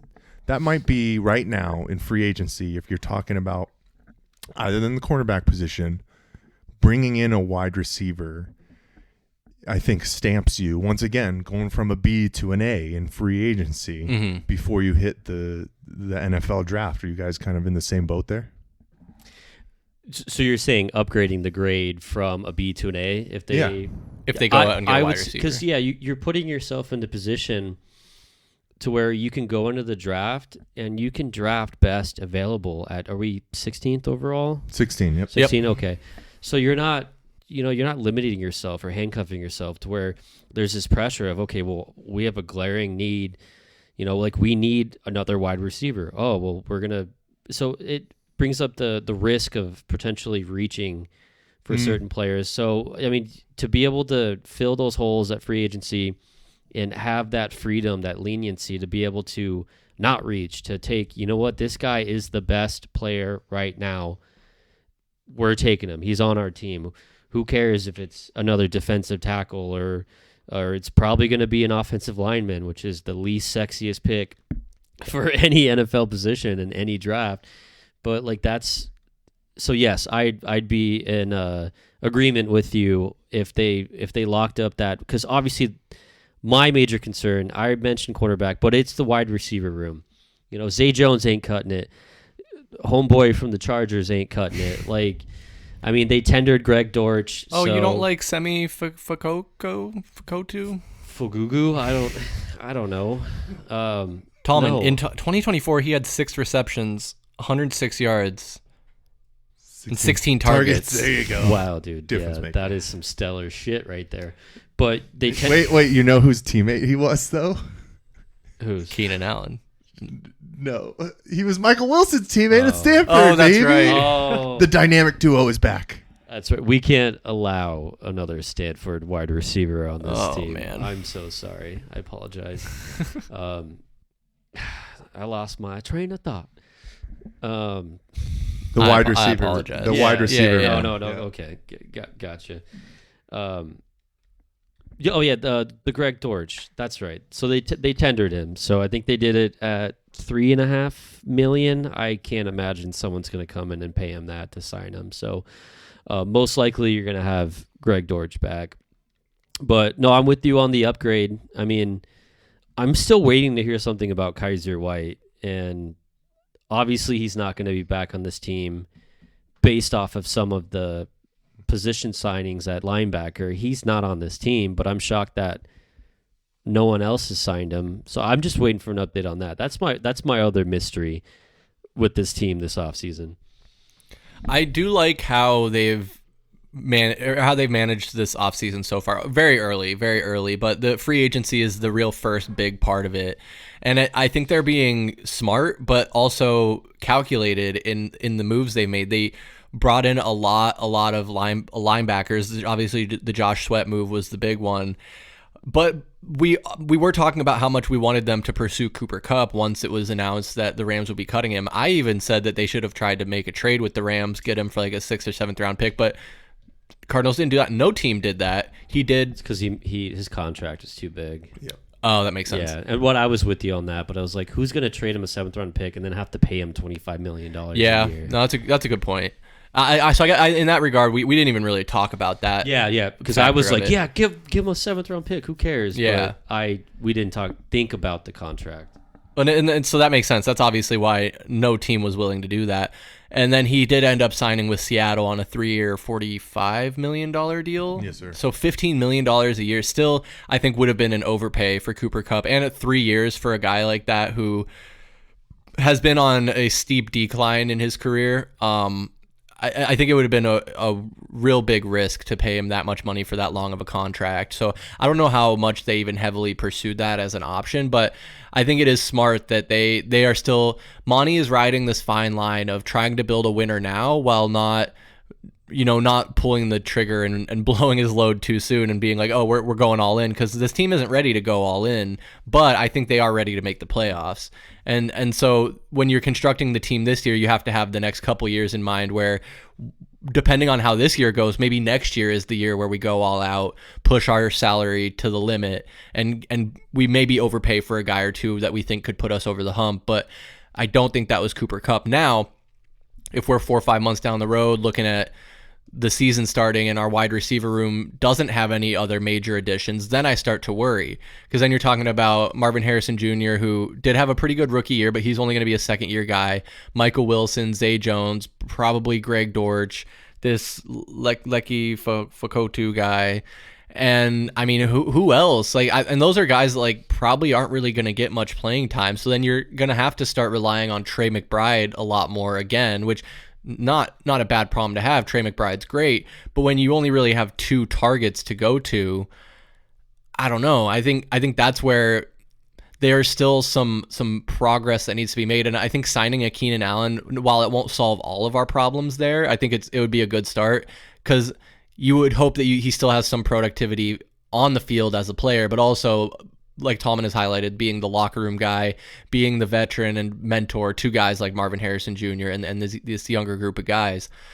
But Tallman, you did ask an interesting question, and I think maybe a proclamation as well. You were saying that with their first round pick, they should go out and get a wide receiver as well. So kind of the opposite. You're not getting that veteran leadership, but you're getting a young talent potentially.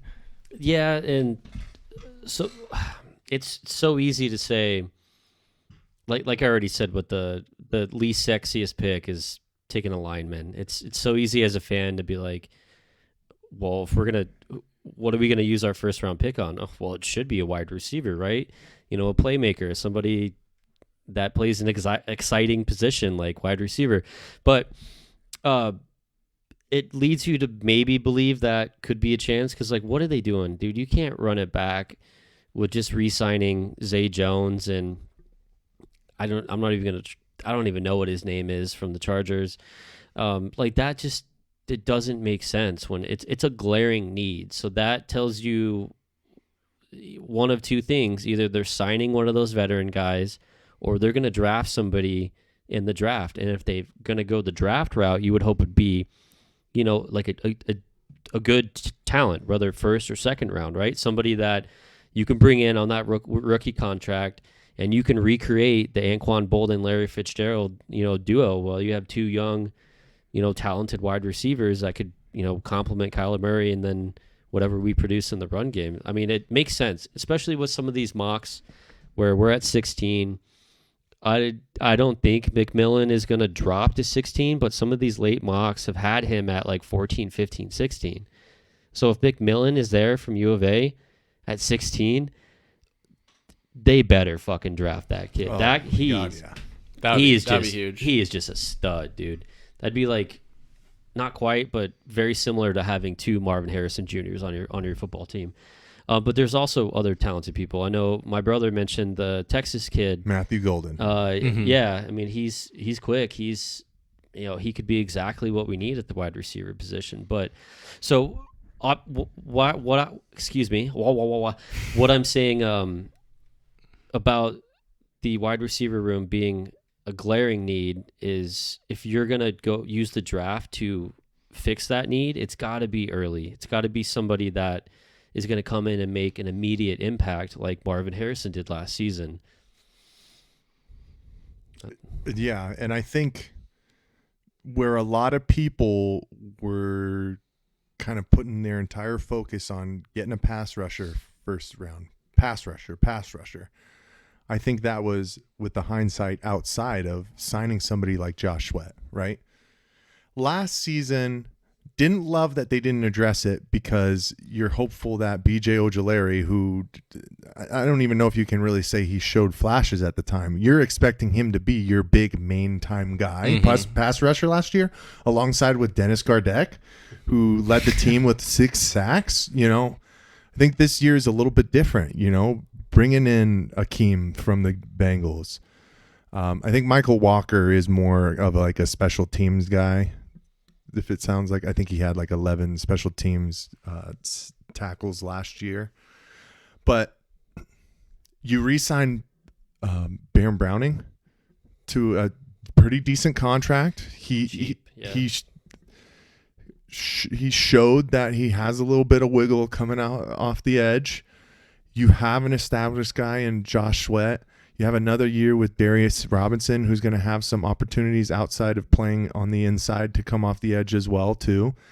You already talk about your leading sack guy from last year in Zaven Collins. Hopefully he can continue to get progressively better. But then now you're adding in BJ Ojulari. So now it looks like this room is like a little crowded, right? So you don't have to go edge rusher first round. You might be able to pivot. Exactly. And get creative and maybe move up even if they really love one of these wide receivers. But I like McMillan from U of A. Obviously, he's a hometown kid. He was an absolute stud. But I think this team needs to get faster on the outside too, because that was something that we didn't really have. We don't have a true deep threat yet in Marvin. I think he can get there one day, but I'm talking about a true speedster, 4.3 kind of guy with a little bit of size. I don't want an Andy Isabella 4.3, 5'7". No John Brown. But I think that's where if you're going in the draft, that's why I wouldn't be surprised if they do go wide receiver at some point where it's somebody with a lot of speed. Yeah, I'm open to the idea. It's interesting because I did point out as well that if you do take a wide receiver in the first round, that's back-to-back drafts where you took a wide receiver in the first round. But like you mentioned, the Larry Fitzgerald, Anquan Bolden scenario, if you can bring in a young, talented wide receiver, have them grow together, I think this team is still young enough to where they can grow together. Kyler Murray is 28 now, 27, 28. So he's still got some good miles on him. And as far as I can tell, he's going to be the quarterback here for quite some time. He's still got, good amount of years left on his contract. And it doesn't seem like Jonathan Gannon is giving up on him. I know that we've said here that, and I said I wasn't going to get into the Kyler conversation. I'm not going to get into the Kyler conversation. But for a lot of people, this is his last chance, prove it year. And my point has been, you need to load him up with as many weapons as you can so that there are no excuses for him playing poorly other than whatever he may or may not do. Now, my hope, obviously, I am a Kyler hater, but my hope is that with whatever weapons he ends up having, that he makes use of it and he does have a good season. I do want Kyler to succeed, despite what I do coming on here ranting and raving about him. I do want him to succeed. I just don't believe in him at the end of the day. I mean, as simple as that, I just don't. But I don't know, man. I expect between now and the draft, there's probably going to be some more announcements made, a few more signings. We'll see if they trade up or trade down in the draft. But, Mike, I did want to have you speak on one other addition that I know you were a big fan of, and that is the backup quarterback of the Arizona Cardinals. He's been secured for the next 2 years, and that is one Jacoby Brissett, former New England Patriot, former Cleveland Brown, bit of a journeyman, but solid career backup. Familiarity with Drew Petzing as well. They were on the same team in Cleveland. Yep, when Petzing was the coach, obviously, and Brissett had to start many games when the Browns were. Who was supposed to be their starter that year? Was it Baker still? It might have still been Baker, but he might have been hurt or something like that. Or no, he might have been traded at that point. I think he was traded that, yeah. Or was that the year that Watson sat out because he got It might have been that. Because he's hanging out with Justin Tucker. Tugger. But no, Mike, big fan of Jacoby Brissett. Jacoby! Brisket. I like this guy, man. For some reason, I don't think it ever hurts to have a veteran quarterback who has been there and done that and has had some success starting at some point within their career. With that being said, this still might be maybe 2 years too late kind of signing. But the beautiful thing is hopefully he's not going to have to play, obviously. But it still is a little bit of competition that, like, Kyler when Colt McCoy was around, I think there was never any doubt that Colt McCoy would put the fire on Kyler. It was always a break glass in case of emergency situation with Colt McCoy. Yeah. I think with Jacoby Brissett, where he is a little bit older, but he still has some athleticism and he has an okay arm. Like, if he's not performing well, I don't think that they would have any second guessing of maybe pulling Kyler one time if we're getting blown out. And just to show him, it's like, hey man, like, these are the expectations. You're not meeting them. Mm-hmm. And we have a guy that we are very familiar with. Like you said, Drew Pretzing in his time in Cleveland with him for a couple of years. Yeah.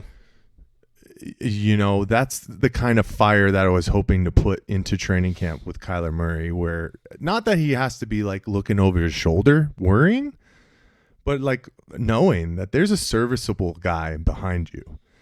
Because I guarantee you he never felt that the past 2 years with Clayton Tune. No. So, you know, I like it. I think he's one of the best backups that obviously was available, but is still like one of the best backups in the league still at this point. And I think, Tallman, you touched on it on the stream where it's like they pulled him last year in New England because it was time to pivot to Drake May and just see what you could get from him. Like that was known that was coming. Yeah.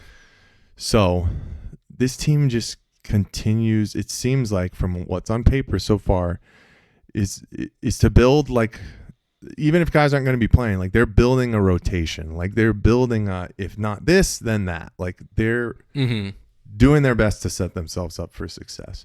And that's why I might be more excited for this draft than the past 2 years to start the regime, because you're seeing what you're creating as an organization with the new regime the first 2 seasons. But now you're like, let's hike the ball tomorrow and then see what else you can add on top of that. Like, yeah. You start licking your chops.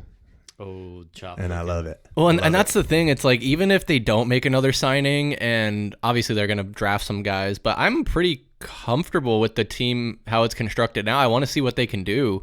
And I'm not saying that this team is ready to win the Super Bowl this year, but I think the way the roster is constructed and the strides that they've made is this team should be ready for a playoff push. And honestly, I don't think that winning the division is out of the question when you look at what else is happening. I mean, the 49ers have virtually gutted themselves, similar with the Seahawks. Now, Seahawks did reload a little bit after letting Lockett go, trading Metcalf, trading Geno Smith. They brought in Sam Darnold, which didn't impress in his playoff game this last year. They brought in Cooper Kupp. We mentioned that. But I don't think they got any better. The 49ers certainly didn't get any better. They let Brandon Ayuk is traded, right? No, they traded Deebo Samuel. Deebo Samuel, that's right. I don't know. I wouldn't count the 49ers out just yet. You still have Fred Warner, Nick Bosa, Trent Williams. I'm counting them out. Christian McCaffrey. I'm counting them out in March already. They have one of the best quarterbacks in the league. Oh my God! We're gonna go down, kid. I'm just kidding. End it now, Chris. All right. Well, that was the heat check. Yeah. All right. See you later. No. I'm just so obviously they absolutely got worse. They're not the same team because they have to finally pay their quarterback. They can't just pay him $800,000 a year and then spend all that money elsewhere. So that's beautiful to see. And then Seattle. I don't know how the fuck that's going to work out in Seattle. I really don't. It just seems like a hodgepodge of cast there. It's like the Seahawks fans must be feeling the same way to like Dallas Mavericks fans right now. Like, what is going on? Maybe not that bad. Nah, yeah, but it's I hear what you're saying though. Like, but you shipped out literally all the best players on your team. Mm-hmm. But it's when you're in Phoenix and you're a Cardinals fan, it's great to see that type of circus going on, because I'm absolutely in agreement with you that winning the division is not out of the question this upcoming season, but you have to fight with the Rams. Mm-hmm. The Rams, I mean, they're going to be a challenge. And they added Devontae Adams, which I was surprised. I was honestly surprised, but that's going to be I think that's going to be a good fit. Adams and Matthew Stafford. And Puka? Yeah, Puka. Yeah. I would say Kyron Williams. For sure. Kyron Williams is not a bad running back by any stretch of the imagination. But I think my point more broadly is that there's not any one team in this division where I say like they are for sure going to be the winner of this division. If there was, it would be the Rams. And that's saying something, because I don't think the Rams are that intimidating. I mean, I'm feeling another bet coming up. They did make the playoffs. They won a playoff game, but they did have some controversy in the offseason with their quarterback, Matthew Stafford, who was able to seek a trade, and then they ended up reworking the deal anyway and keeping him there. But obviously a quarterback, and that's probably more of a money thing for Matt Stafford. So I'm sure that won't really impact it. But getting rid of Cooper Kupp, obviously Puka Nacua is the future there, but you add Devontae Adams as well. They have some pretty decent tight ends in Higbee and forgot the other guy's name, Cody Parkinson. So they do have some weapons, but I don't think the Rams defense is quite what it used to be in the Aaron Donald days.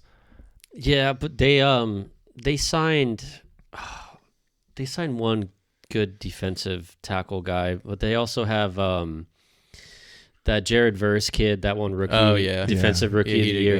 He's a stud. And they had another one that they drafted last year too. Unfortunately, they kind of reloaded Fisk at the position. or something. Yeah. So they have a young up and coming defense, but I can't picture the Cardinals beating the Rams in a race for the division. But already? Whoa. Yeah. Damn. I just said that. Oh, I feel like you just kind of backtracked, though, because weren't you saying... I said the Rams would win the division. All right. Well, we're still almost half a year away from doing our season predictions, so we'll see how it all shakes out and shapes up. But I do want to... My last comment on Jacoby Brissett is that I also like the signing, like Mike. He's a good career backup, but the biggest selling point, I think, is that, a lot of times backups are just expected to come in, hand the ball off to the running back, maybe do some small dink and dunk, some screen passes. But Brissett's a guy where you can trust him to throw the ball downfield. And that's going to be huge, where if, God forbid, if Kyler does get injured, we won't be up creek without a paddle. But also, like Micah said, if Kyler's performing poorly and we're getting blown out, you won't be hesitant to put Brissett in there to show him, to make a statement or to potentially see what you have there.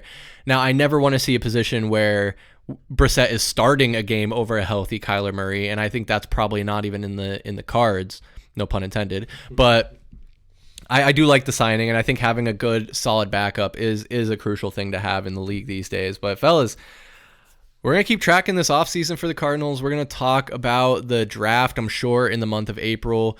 But it's going to be a big basketball and baseball couple weeks and couple months coming up here. I guess this is the part where we go around and share our last thoughts and feelings before we get out of here. What do you think, Mike? It's time to go. Can I break it off first? Please. Ladies and gentlemen, the bet is about to be cashed in. The infamous wide receiver bet. The jersey has been chosen, as most of you know. Marvin Harrison Jr. jerseys are now available. Tallman already texted me and has the information. Woo-hoo. Maybe on the next Heat Check podcast I'll wear it. You're going to wear it? Okay. All right. You should. All right, there we go. So the jersey is in my Arizona Cardinals team shopping cart. In the shopping cart. It hasn't been officially ordered, but it will be, and it'll be here in time for the next podcast, where I will deliver it to Mr. Michael Benjamin here. Congratulations on your win. Thank you. I feel like I got screwed a little bit, but So running it back? Hell no. Well, let's see. All right. If they add another wide receiver, whether it's a free agent or through the draft, would you take the bet of Wilson having more catches than that newcomer? Yes. Okay. All right. Let's see. Oh, we're gonna have a Let's bet see. next year. Let's see Don't what worry. happens. Oh, there'll be Don't better. worry. There'll be something. As long as Michael Wilson is on this team, there's going to be some kind of Michael Wilson versus Tallman bet. Yeah, I'm always going to bet for his downfall. Chris, Tallman, always appreciate you guys. Always a pleasure, Always never fun. a chore. It's always a joy. All right, well, this is obviously the point in time where I'm no longer capable of talking, so we're going to go ahead and get out of here. Appreciate you all for tuning in. If you've made it this far, make sure you are subscribed on YouTube, like this video and our channel. You can follow us at AZ_VSP on Instagram, TikTok, and X. X.com is where we will be having information about the Phoenix Suns ticket giveaway for the March 30th game against the Houston Rockets, so you don't want to miss that. Make sure you're following us over there and keeping track so you can get a chance to win those tickets. The drawing will be on Friday, the 28th of March. But I'm Chris Patrick for Michael Benjamin and VSP Tallman. We'll see you next time. Peace.